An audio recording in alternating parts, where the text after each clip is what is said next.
कुरुक्षेत्र में कौरवों और पांडवों के बीच 18 दिन तक घमासान युद्ध चला था। एक ओर धर्म के लिए लड़ने वाले पांडव थे, तो दूसरी ओर छल कपट और धोखा देने में माहिर कौरव। उन्होंने छल से युद्ध जीतने के लिए एक रणनीति बनाई। उनकी योजना थी कि वो अर्जुन को युद्ध में उलझाकर चारों भाइयों से दूर ले जाएंगे और फिर युधिष्ठिर को बंदी बनाकर युद्ध जीत लेंगे। अब युद्ध वाले दिन कौरव सेना की एक सेना अर्जुन से युद्ध करते हुए उन्हें रणभूमि से दूर ले गई। वहीं गुरु द्रोणाचार्य ने युधिष्ठिर को बंदी बनाने के लिए चक्रव्यूह की रचना की, जबकि पांडवों में सिर्फ अर्जुन को पता था कि चक्रव्यूह को कैसे तोड़ना है। अर्जुन के दूर जाते ही गुरु द्रोणाचार्य ने पांडवों को ललकारते हुए कहा कि या तो युद्ध करो या फिर हार मान लो। युद्ध के नियम के अनुसार युद्ध करना जरूरी था। यदि युद्ध न करते तो भी हार जाते और युद्ध करते तो भी हार निश्चित थी। अब धर्मराज युधिष्ठिर को कुछ सूझ नहीं रहा था कि क्या करें और क्या न करें। उसी समय धर्मराज युधिष्ठिर के सामने एक युवक खड़ा हुआ और कहा, काकाश्री, मुझे चक्रव्यूह को वेद और युद्ध करने का आशीर्वाद दीजिए। यह युवक कोई और नहीं बल्कि अर्जुन का पुत्र अभिमन्यु था। अभिमन्यु अभी मात्र 16 वर्ष का ही था, लेकिन सभी जानते थे कि वह युद्ध कौशल में अपने पिता के जैसा ही निपुण है।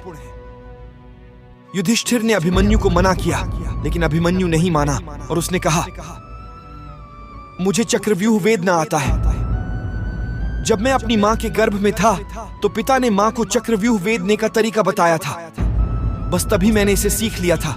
मैं आगे रहूंगा और आप सब मेरे पीछे पीछे आइए।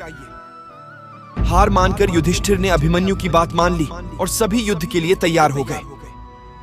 सबसे आगे अभिमन्यु था और बाकी सब उसके पीछे। अभिमन्यु को रणक्षेत्र में देखकर कौरव मजाक उड़ाने लगे कि यह छोटा बालक क्या युद्ध करेगा, लेकिन जब उन्होंने अभिमन्यु के युद्ध कौशल को देखा तो उनके पसीने छूट गए। आगे बढ़ते हुए अभिमन्यु ने दुर्योधन के पुत्र लक्ष्मण का मार गिराया और चक्रव्यूह में प्रवेश कर गया। उसके चक्रव्यूह में प्रवेश करते ही सिंधु के राजा जयद्रथ ने चक्रव्यूह का द्वार बंद कर दिया ताकि चारों भाई चक्रव्यूह में प्रवेश न कर पाएं। अभिमन्यु आगे बढ़ता जा रहा था। उसने एक एक करके सभी योद्धाओं का हरा दिया, जिनमें स्वयं दुर्योधन, कर्ण और गुरु द्रोण भी शामिल थे। किसी को कोई उपाय समझ नहीं आ रहा था। तभी कौरवों के सभी महारथियों ने एक साथ मिलकर अभिमन्यु पर हमला कर दिया। किसी ने उसका धनुष तोड़ दिया तो किसी ने रथ। इसके बावजूद अभिमन्यु नहीं रुका। उसने रथ का पहिया उठाकर युद्ध करना शुरू कर दिया। बड़े बड़े महारथियों के साथ वीर अभिमन्यु अकेला युद्ध करता रहा, लेकिन वह अकेला कब तक युद्ध करता।